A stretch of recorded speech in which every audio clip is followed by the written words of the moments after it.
Hello friends, ഇന്ന് നമ്മൾ ടിങ്കുവിനും പിങ്കിക്കും ചോറുണ്ടാക്കി കൊടുക്കാൻ പോവുകയാണ്. ചിക്കൻ്റെ ലിവറും നെയ്യും വെച്ചാണ് അവർക്ക് ചോറുണ്ടാക്കി കൊടുക്കുന്നത്. ഇതിൽ മഞ്ഞൾപ്പൊടി മാത്രമേ ചേർക്കുന്നുള്ളൂ. എന്നിട്ട് ചെറുതായിട്ടൊന്ന് ഇളക്കി കൊടുക്കണം. നല്ലതുപോലെ തിളച്ച് വേവുന്നത് വരെ വെയിറ്റ് ചെയ്യാം. അടുപ്പിന് നല്ല തീയാണ്. പുകയടിച്ചിട്ട് കണ്ണ് നീർന്നു. വെന്ത് തുടങ്ങിയിട്ടുണ്ട്. ഇനി നമുക്ക് ചോറിട്ട് ഇളക്കി കൊടുക്കാം. നല്ലതുപോലെ ഇളക്കി മിക്സ് ചെയ്യണം.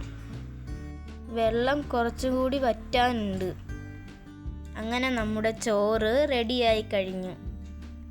ഇനി ചോറ് അടുപ്പിൽ നിന്ന് വാങ്ങി കുറച്ച് സമയം തണുക്കാനായി വെക്കാം.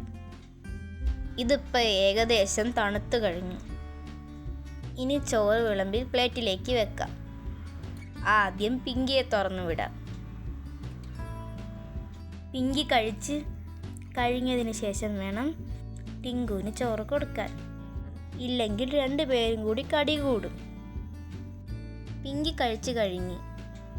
പിന്നെ ടിങ്കുവും ചോറ് കഴിക്കുക. ബാക്കിയുള്ള ചോറ് ഞങ്ങളുടെ പൂച്ചക്കുട്ടനും കഴിച്ചു. അപ്പോഴിതാ വരുന്ന ചോറ് കഴിക്കാൻ വേറൊരാളും. അങ്ങനെ എല്ലാവരും ചോറ് കഴിച്ച് ഹാപ്പിയായി.